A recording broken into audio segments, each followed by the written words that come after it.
No. There's no feeling more intense than starting over. What?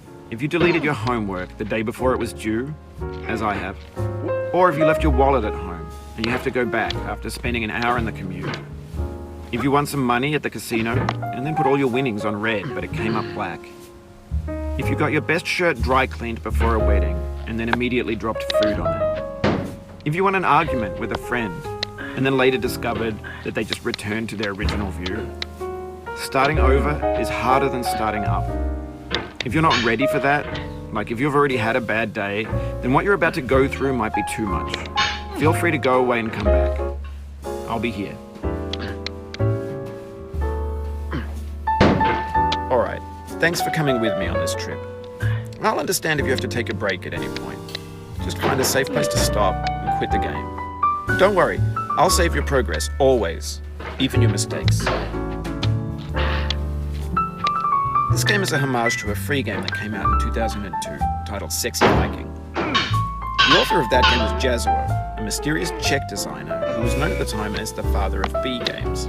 And B games are rough assemblages of found objects. Designers slap them together very quickly and freely, and they're often too rough and unfriendly to gain much of a following.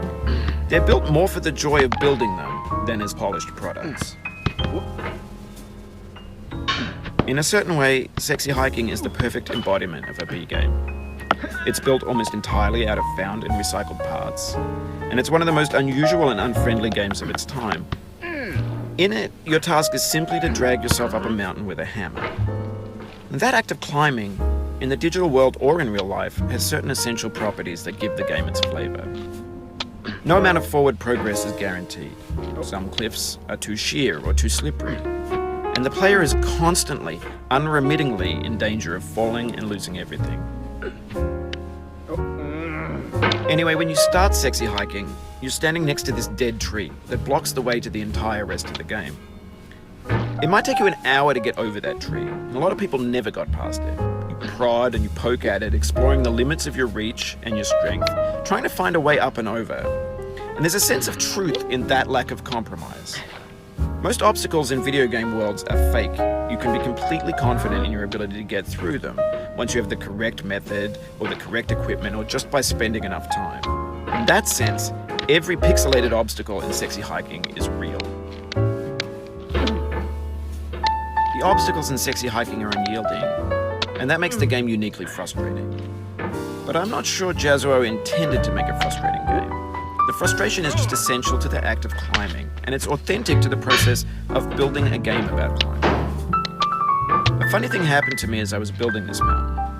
I'd have an idea for a new obstacle, and I'd build it, test it, and it would usually turn out to be unreasonably hard. But I couldn't bring myself to make it easier. It already felt like my inability to get past a new obstacle was my fault as a player rather than as a builder. Imaginary mountains build themselves from our efforts to climb them, and it's our repeated attempts to reach the summit that turns those mountains into something real. When you're building a video game world, you're building with ideas, and that can be like working with quickset cement. You mold your ideas into a certain shape that can be played with, and in the process of playing with them, they begin to harden and set until they're immutable, like rock. And at that point, you can't change the world. Not without breaking it into pieces and starting fresh with new ideas. For years now, people have been predicting that games would soon be made out of prefabricated objects, bought in a store and assembled into a world. And for the most part, that hasn't happened, because the objects in the stores are trash. I don't mean they look bad or that they're badly made, although a lot of them are. I mean they're trash in the way that food becomes trash as soon as you put it in the sink. Things are made to be consumed and used in a certain context, and once the moment is gone, they transform into garbage. In the context of technology, those moments pass by in seconds. Over time, we've poured more and more refuse into this vast digital landfill that we call the internet. It now vastly outnumbers and outweighs the things that are fresh and untainted and unused. When everything around us is cultural trash, trash becomes the new medium, the lingua franca of the digital age. And you can build culture out of trash, but only trash culture. B games, B movies, B music, B philosophy. Maybe this is what digital culture is. A monstrous mountain of trash, the ash heap of creativity's fountain. A landfill with everything we ever thought of in it. Grand, infinite, and unsorted. There's 3D models of breakfast, Gen X's fanfic novels, scan magazines, green screen Shia LaBeouf, banned snuff scenes on Live League. Facebook's got lifelike bots with unbranded adverts and candid shots of Kanye and Taylor Swift mashups, car crash epic failed GIFs, Russian dashcam vids, discussions of McRibs, discarded, forgotten, unrecycled, muddled, rotten, untitled. Everything's fresh for about 6 seconds, until some newer thing beckons, and we hit refresh. And there's years of persevering, disappearing into the pile, out of style, out of sight. In this context, it's tempting to make friendly content that's gentle, that lets you churn through it but not earn it. Why make something demanding if it just gets piled up in the landfill, filed in with the bland things? When games were new, they wanted a lot from you, daunting you, taunting you, resetting and delaying you. Players played stoically. Now everyone's turned off by that. They want to burn through it quickly, a quick fix for the fickle, some tricks for the clicks of the feckless. But that's not you, you're an acrobat. You could swallow a baseball bat. Now I know, most likely you're watching this on YouTube or Twitch, while some dude with 10 million views does it for you.